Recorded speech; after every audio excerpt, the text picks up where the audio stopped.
At the time when automobile is a status symbol of the wealthy, he dared to change the status quo, paving the way to a new group in the society, the modern breed of people that we now call middle class. And from a curious challenger, he became an industrial leader that helped shape the 20th century. This is the story of Henry Ford, the man who revolutionized the automobile industry.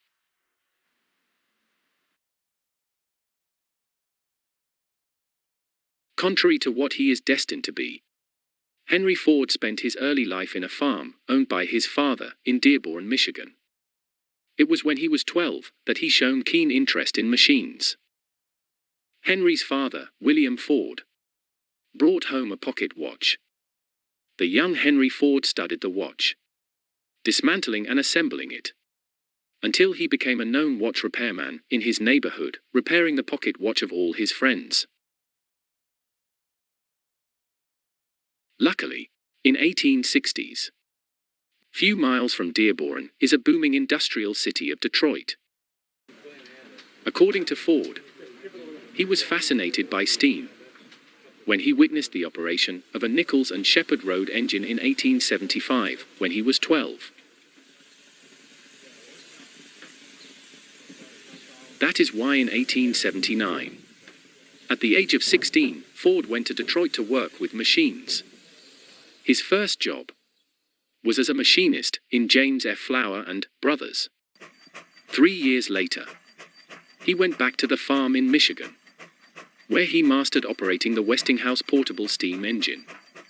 In the transition from horses to machinery, small portable engines were hauled by horses from farm to farm to give power to agricultural machines such as sawmills, threshing machines, and corn shellers. Later, Ford was hired by Westinghouse itself to service their steam engines.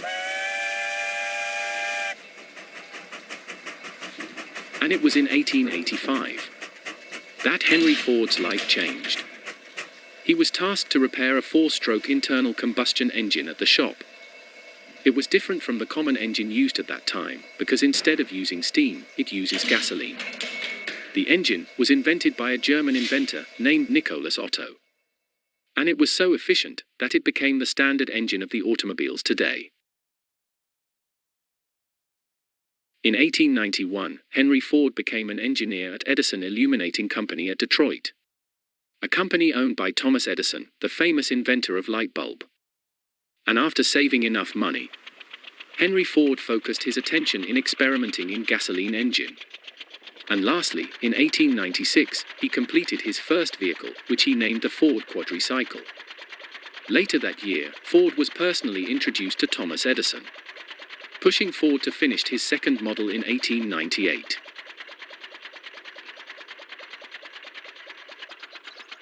And then in 1899, Ford established his own company, the Detroit Automobile Company. Unfortunately, the company closed down after 2 years because of the poor quality of the car they produced. And the price is higher than the known luxury car in the market. Determined to regain his reputation, Henry started challenging the industry giants in a race car. He is determined to show the doubting market that his new car design is better and more powerful.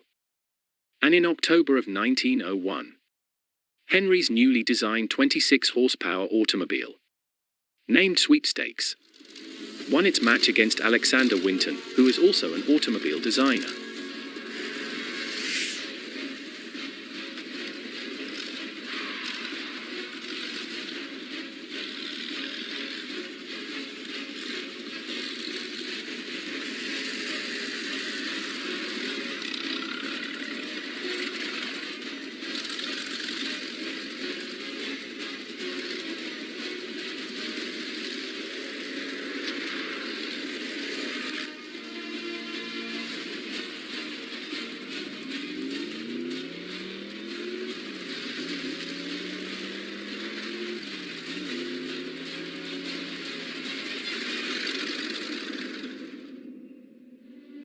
With this success, The former stockholders at Detroit Automobile formed the Henry Ford Company on November 30, 1901, with Ford as the chief engineer.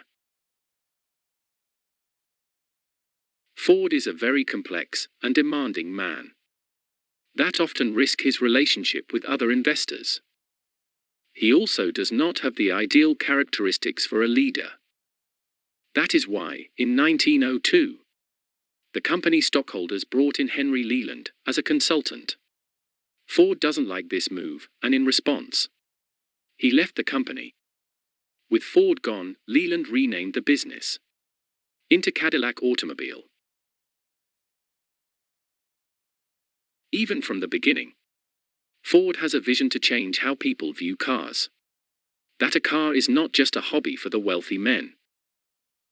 Ford's strategy: to create powerful and inexpensive automobile that can be afforded by the common men. That is why, again, after leaving his company, he competed in a race car using a 80-horsepower racing car, the famous Ford 999. It was driven by a pioneer car racer named Barney Oldfield in October of 1902, and won. At his third and final attempt, Ford received the backing of Alexander Malcolmson, a Detroit coal dealer, and together they formed the partnership Ford and Malcolmson Limited. Their goal: to manufacture cheap cars. To fast-track the production and minimize design discrepancy, Henry Ford decided to get the car parts in a single machine shop in Detroit, owned by the Dodge brothers, which later became one of his investors. On June 16, 1903, with the merge of Dodge brother, Ford and Malcolmson was reincorporated as the Ford Motor Company, with $28,000 capital. They grew their sales in an extraordinary manner. This was even expanded with the arrival of Ford Model T, the car model that will revolutionize the automobile industry of the 20th century. The Model T, or the Tin Lizzie, debuted on October 1, 1908. It had the steering wheel on the left, which can still be seen in the modern car models today. The entire engine and transmission were enclosed. The 4 cylinders were cast in a solid block, and it is the pioneer of 2 semi-elliptic spring suspension. It was so cheap at $825 or equivalent to $23,760 today, with the price falling every year, that by the 1920s, a majority of American drivers had learned to drive on the Model T. With the skyrocketing demand, Ford was forced to find ways to streamline its production.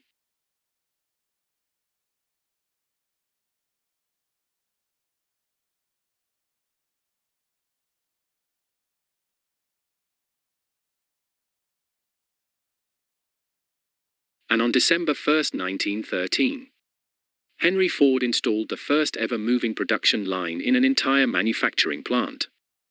The efficiency of the new workflow is astonishing, that it reduced the time it took to build a car from more than 12 hours to only 1 hour and 33 minutes. This gave birth to the modern assembly line that manufacturing plants use today. The new system generated cars at a rate that never been seen before, while dropping the price to less than half of the original.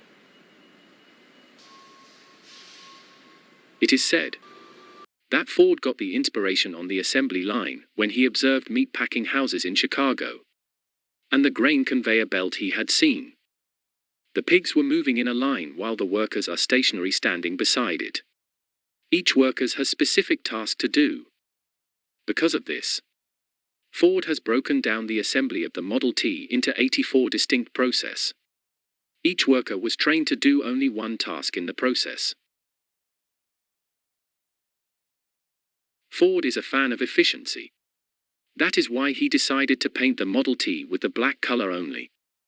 Aside from being cheap, black paint can dry at a faster rate than any color, as Ford wrote in his autobiography. Any customer can have a car painted any color that he wants, so long as it is black. Because before the integration of assembly line, Model Ts were available in other colors, such as red. Ford even hired the famous of scientific industrialist, Frederick Taylor, the one considered as the father of industrial engineering and the author of Scientific Management, to study his production line. Ford was a pioneer of welfare capitalism. It is a movement designed to improve the work life of his workers, and especially to reduce the heavy turnover in the industry. Before, companies tend to hire 300 workers per year to fit for 100 jobs because of the low retention rate. Ford also astonished the world in 1914 by offering a $5 per day as wage, or $130 in today's value. It is more than double the normal rate of his workers.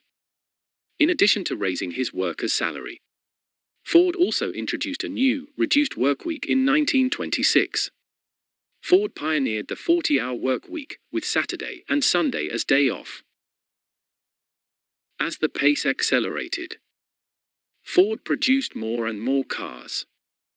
And on June 4, 1924, the 10 millionth Model T rolled off at the Highland Park assembly line.